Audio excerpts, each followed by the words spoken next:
大家好，我是吴薇。这一期我们还是聊台湾大选。其实关于这一期到底要不要聊台湾大选，我有点纠结。为啥呢？我现在人在美国，并不在台湾，很羡慕所有能去台湾现场报道的媒体人。我看到基本上所有华文媒体能够到台湾的自媒体人、机构媒体都已经聚集台湾了。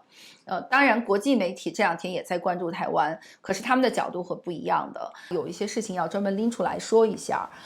因为真的是可能身份不同，你的心态不同，或者你的信息渠道的期待不一样，感受到的东西就不一样。所以我完全从我自己个人的角度做一些分享，也想拎一拎从媒体的角度，从舆情的信息的来源和把关，还有从台湾本土岛内的公众关注，但是全世界或者大陆关注台湾这三个视角有什么不一样？这个点上我专门再说一说。记得2020年的时候，上一次总统选举，我当时在台湾。是很难忘的一次经历。那个时候还在给 BBC 打工哈，所以就是一个所谓国际媒体的一个视角。当时，但是因为我们说普通话长大的这些人就，当时我记得视觉上冲击的是好大的，一个是遍地的青天白日旗，这个在我们生长的环境里面会知道，青天白日旗它一定是跟国民党相关的嘛。那历史电影里面的、电视剧里面的，那个都是反动派，那是国民党反动派的代表。但当你发现遍地都是青天白日旗的时候，你就意识到，这个是这个是台湾自己的政府，这个政府跟中国那个政府一点关系都没有。还有一个感受就是，台湾人真的是有机会参与政治。他们已经作为一个民主社会，非常的成熟和完整的在体验政治参与。那总统选举是人人可以去投票的，所以我当时对这种从机理上和社会生活上每天我自己相关，我要决定我选出什么样的总统，决定了我未来4年或者未来多少年这个社会它会有什么样的政策，有什么样的生活改变，这种非常个人的视角的参与政治，我们真的是没有体验过，又很新鲜，又很羡慕，然后也是感慨万千。当时还有一个印象很深的是，当时的政治环境上还有一个所谓两岸三地和中港台这么一个议题。当时台湾的选举其实在看香港，香港还是一张牌。当时是香港的反送中正在进行，很多反送中的抗议正在进行，然后民进党就直接喊出来说，还有民进党的支持者哈，就直接在说，今天的香港，明天的台湾。他们当时的上下文是说，一定不要一国两制，就是一国两制根本不是一个选项。如果你要看一国两制，去看香港吧。但当时如果香港还是一个需要预测的，现在这张香港牌已经不存在了，因为香港现在的现状已经是个事实了。那么过去4年香港发生了什么？一个是相对独立的司法体系的消失，然后香港完全的大陆化，也不能叫完全的大陆化，但在各个曾经跟大陆有差别的民主的社会结构方面都翻天覆地的变化。区议会的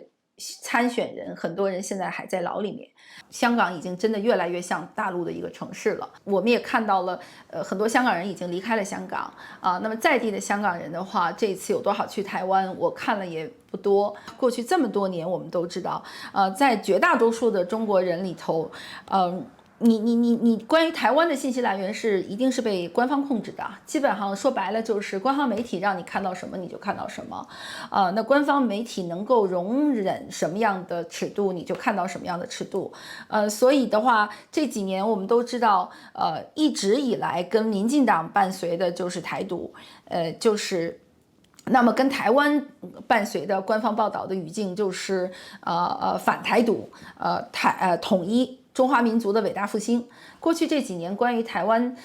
在习近平的这个台湾问题的表述下面，基本它的大语境就是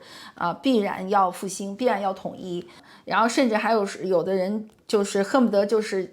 盼着要必有一战，要收复台湾。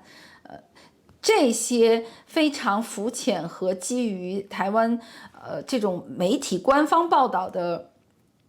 讨论，基本上实话说是不值得一提，因为完全不了解台湾的现状，也对民主社会没有啥认知，也没机会讨论。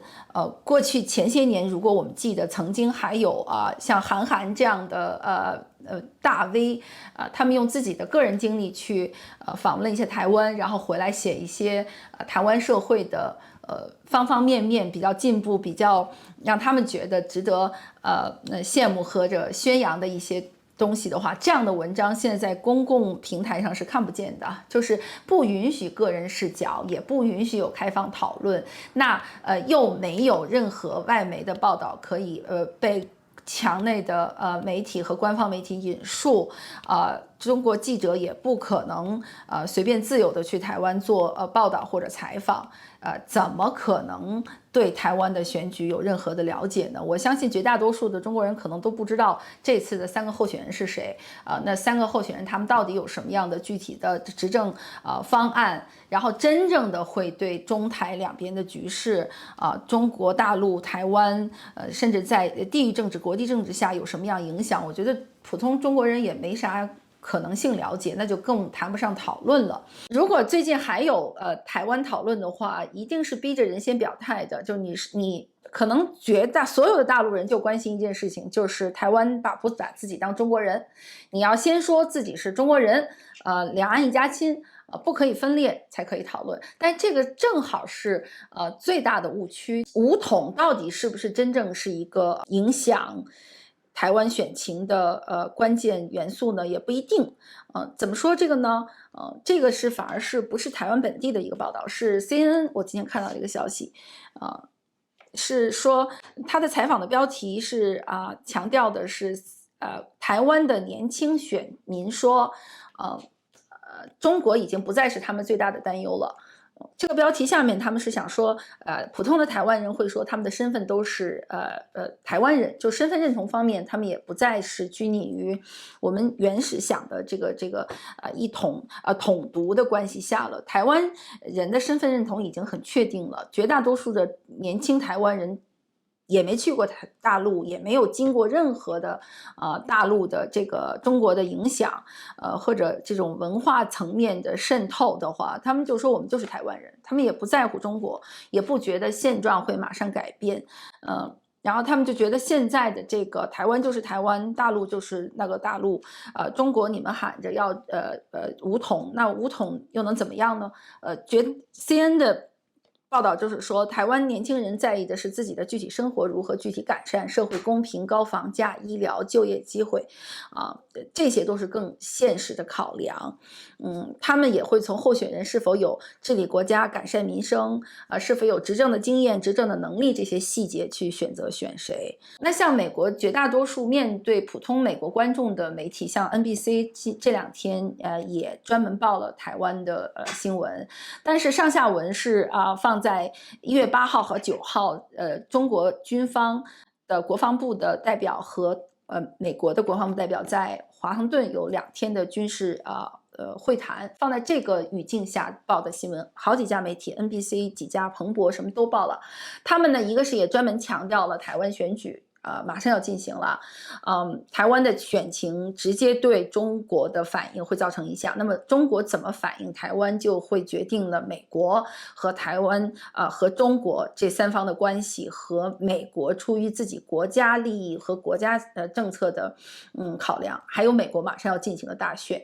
在这个考量下面会有什么变量？所以你看，像 NBC 的标题就直接是说 China's 习，中国的习表示跟台湾的统一是不可避免的。你看美国人看的还是这个，就是又进入了宏大叙事，就是最宏观的、最远程的最国际政治军事决策这个框架下。但没办法，美国一定是这样子的，美国认为自己是世界中心嘛。还有像美国外交政策杂志、外交事务杂志，最近这几期都有关于放在中美对抗这个语境下聊的台湾问题。其中有一篇文章，我特别想推荐一下，也是我觉得看台湾选举的一个视角，就是说他的观点是说，中美开战的可能性不仅仅只有台湾这一个变量会激活，中美可能在很多问题上，很多地域政治或者军事摩擦上都有可能出现军事对抗。哎，这个分析的就比较细了。那么澳大利亚的媒体最近的报道和澳大利亚政府关注的是，就是又是地域政治、地缘政治的逻辑。他们就觉得，如果台湾海峡要是出了什么问题的话，他们直接的物流、他们直接的交通，还有放在这个五眼联盟的这个军事联盟下面，他们自己的国家会做出什么考量？也有不少文章。欧洲的话，好像对台湾更多的还是在选举政治这方面。德国之声今天的消息，我相信很多人都看见了。我也好奇这个信息在接下来的这48小时投票会给民进党带来怎样的利好消息？是什么呢？就是台湾的前总统马英九，他用英文接受德国之声的访问的时候说了一句话，说就两岸关系而言，必须相信习近平。这句话一出来，很多网上的中文用户就直接说了，这真是神助攻啊，帮助民进党。我身边有一个采访过马英九的朋友，就直接说，马英九时不时犯糊涂，但这次这个糊涂是不是犯的有点大？所以我们也可以看一下哈，就是马英九这样一个言论出来，是不是对接下来的投票直接有一个国民党致命一击也不好说。FT 今天有一个独家报道，我个人存疑。金融时报的今天的一个独家报道是说，他们援引5个知情人来说，礼拜六进行完大选之后，马上拜登会送一个就是2党组成的代表团，而且是高层前智库智囊这些人就是副国务卿级别的人去台湾访问。这条消息一出来，马上就被很多人解读为拜登是要专门打台湾这张牌了，或者说要在已经比较紧张的中台关系上要加把火了。所以这个是今天的解读，我个人存疑，而且我也不认为这条信息会传回中文墙内或者有更深入的讨论。德国之声今天有一个视频，我强烈建议大家看一下，我个人是很有感触。他讲的是71岁的一个曾经的香港区议员移民到了台湾，然后继续在新北市参与当地的台湾选举。然后被采访人里面有很可爱的、很 nice 的台湾大妈，就是说阿姨，就是说没有问题的，台湾是多元化的，你在这挺好的。可是也有被访者就是说你是要来干预，你是香港人吗？你是要来干预台湾本体政治吗？我看这个视频我很感慨，就是香港人参与民主就只能去到台湾来做了。那么我们也看到这个德国之声这个视频也说，作为在台的香港人觉得两边不讨好，就是面对着一个曾经拥有但彻底失去的香港民主，又面对着一个现在仍然在广泛参与政治和自己决定未来走向的台湾，这些香港人的心情我特别的有感慨。我觉得我强烈的希望大家能够关注一下香港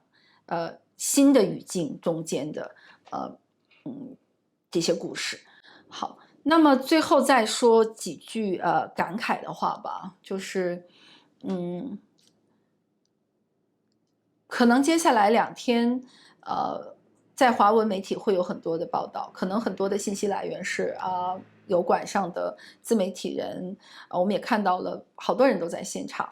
可是我觉得这种宏大政治叙事下面的个人的真实的充满了文化机理和社会这个生活的机理的这些讨论是特别重要的。而且我们再说一句，就是在自由世界的简体观众我们怎么自己从我们这样有点分裂，又左边看看右边看看的心理状态下，走出来，然后自己用可能的方式建构一个心平气和的对于民主的理解、讨论和参与，还有我们怎么继续保持这种文化上的贴近感，和思考的独立、话语表达的独立，这件事挺重要的。所以可能有的时候你会觉得，外媒的报道，甭管是哪种语言的报道，非常的隔膜，然后又会发现台湾的媒体，他们越来越好的，越来越贴近自己本土生活。我们这些在所谓的离散华人，用一种什么样的语言表述和用一种什么样的心态去面对自由、民主，和可能到来的为民主的这种坚持或者放弃的这些个人选择的话，也可以继续讨论。我这种感慨，我相信很多人都有。好，那么就让我们一起看台湾大选吧，还有48小时就出结果了。再见。